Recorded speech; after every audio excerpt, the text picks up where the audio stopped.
Shalom, selamat pagi Bapak Ibu Saudara yang dikasihi Tuhan Yesus Kristus. Selamat hari Minggu, selamat kita berjumpa dalam renungan pada pagi hari ini. Saya mengucapkan salam sejahtera buat saudara semua dimanapun saudara berada. Damai dan sukacita oleh Roh Kudus melimpah senantiasa dalam hati dan kehidupan saudara semua. Sebelum kita mendengarkan renungan firman Tuhan, mari kita berdoa. Bapa kami yang di sorga, Bapa dalam nama Tuhan Yesus Kristus, Tuhan kami yang penuh kuasa dan yang sanggup melakukan segala perkara. Terima kasih untuk berkat kemurahan-Mu. Kembali kami ada saat ini karena anugerah-Mu dan karena Tuhan punya rencana yang baik buat kami. Sebelum kami beraktivitas, kami mau mendengar sabda firman-Mu. Urapi kami Roh Kudus agar kami mengerti dan mentaati setiap kehendak-Mu ya Bapa. Dalam nama Tuhan Yesus kami berdoa. Haleluya. Amin. Saudara yang dikasihi Tuhan, ayat firman Tuhan saat ini terdapat dalam Injil Markus pasal 8 ayat 2-3. Tertulis demikian. Hatiku tergerak oleh belas kasihan kepada orang banyak ini. Sudah 3 hari mereka mengikuti aku, dan mereka tidak mempunyai makanan.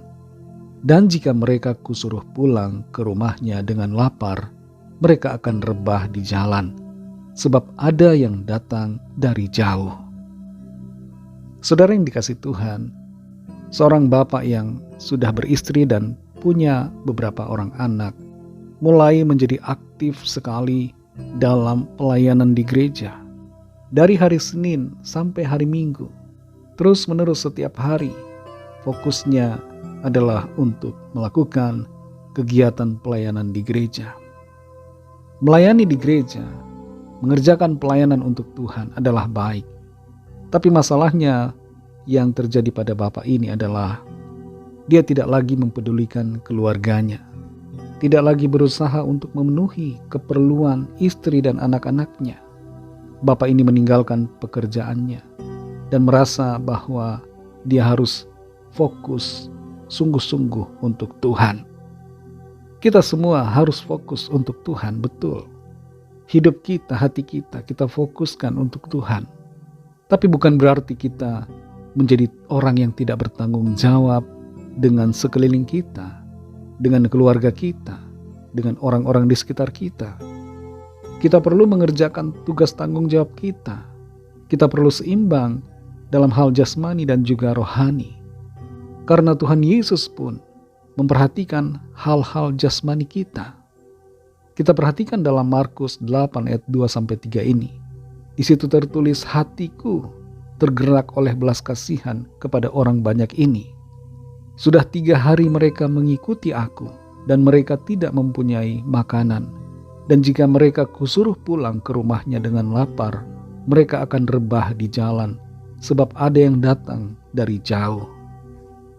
Tuhan Yesus adalah pribadi Allah sendiri. Dalam pelayanannya ketika dia berada di dunia, dia melayani dan menguatkan. Dia memenuhi kebutuhan rohani setiap orang. Tapi bukan hanya itu saja. Dia mengerti dan memenuhi apa yang dibutuhkan orang-orang yang mengikutinya secara jasmani. Dia menyembuhkan yang sakit, menguatkan yang lemah, melepaskan orang-orang yang terikat oleh kuasa kegelapan. Dan di dalam ayat ini secara khusus kita melihat bagaimana Tuhan Yesus memperhatikan aspek jasmani dari orang-orang yang mengikutinya. Tuhan Yesus tahu bagaimana mereka ada dalam kondisi lapar karena sudah 3 hari mereka mengikuti Tuhan Yesus dan mereka tidak mempunyai makanan. Di dalam peristiwa ini Tuhan Yesus mengadakan mujizat pelipat gandaan. Dia memberi makan 4.000 orang.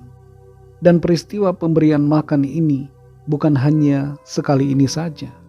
Tuhan Yesus juga memberikan makan dengan mujizat kepada 5.000 orang. Jadi ada 2 kali peristiwa mujizat di mana Tuhan Yesus memberikan makanan kepada orang banyak dengan melipat gandakan makanan yang sedikit jumlahnya. Kalau Tuhan Yesus saja memperhatikan aspek jasmani kita, bagaimana dengan kita, saudara?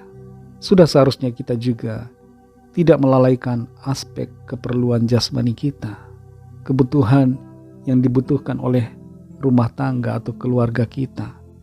Jangan kita mengabaikan tugas tanggung jawab kita untuk memenuhi kebutuhan jasmani orang-orang di sekitar kita, karena alasan bahwa kita berfokus kepada yang rohani.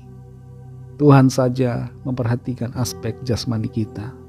Mari kita juga memiliki keseimbangan dalam hidup ini dengan memperhatikan kebutuhan jasmani, kebutuhan makan, minum, kebutuhan pakaian orang-orang yang ada di sekitar kita. Pelayanan untuk rohani penting, tapi jangan abaikan juga hal yang jasmani.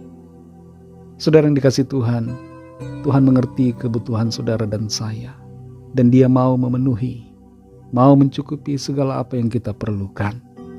Bahkan dalam hal-hal yang mungkin kelihatannya sepele, kelihatannya begitu kecil, tapi Tuhan peduli dan Tuhan mau mencukupi segala apa yang kita butuhkan.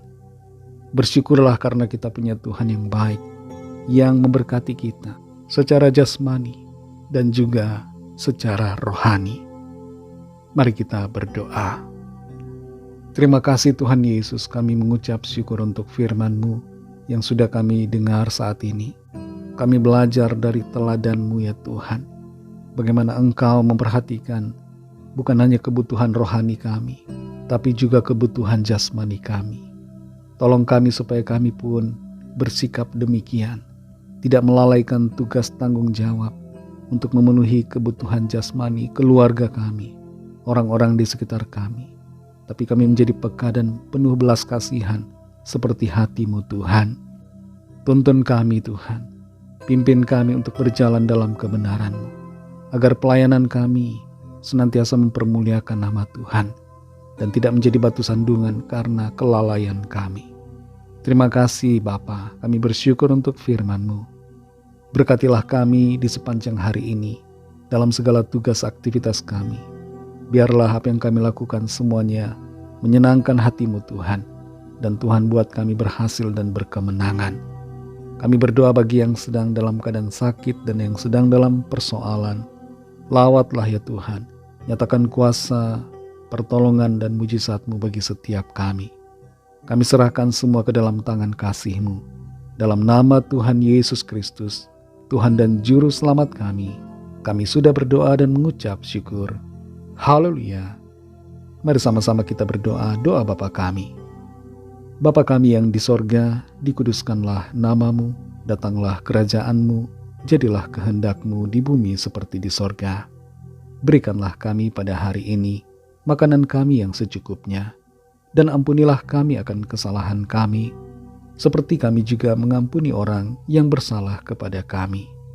Dan janganlah membawa kami ke dalam pencobaan, tetapi lepaskanlah kami daripada yang jahat, karena Engkaulah yang punya kerajaan, dan kuasa dan kemuliaan sampai selama-lamanya. Amin. Terimalah berkat Tuhan. Tuhan memberkati engkau dan melindungi engkau. Tuhan menyinari engkau dengan wajah-Nya dan memberikan kasih karunia. Tuhan menghadapkan wajah-Nya kepadamu dan memberikan damai sejahtera. Berkat dan anugerah Allah Bapa, kasih karunia dari Tuhan Yesus Kristus, dalam persekutuan dengan Roh Kudus, menyertai kita semua, sekarang ini dan sampai Maranatha, Tuhan Yesus datang kembali, dan bahkan sampai selama-lamanya. Dalam berkat nama Tuhan Yesus Kristus, haleluya, amin. Puji Tuhan, saudara yang dikasihi Tuhan, saya percaya firman Tuhan menjadi berkat dan kekuatan buat saudara semua, dan Roh Kudus akan menolong saudara untuk lebih lagi memahami kebenaran firman Tuhan dan hidup dalam kemenangan. Tuhan Yesus memberkati saudara semua. Sampai jumpa dalam renungan yang berikutnya. Haleluya.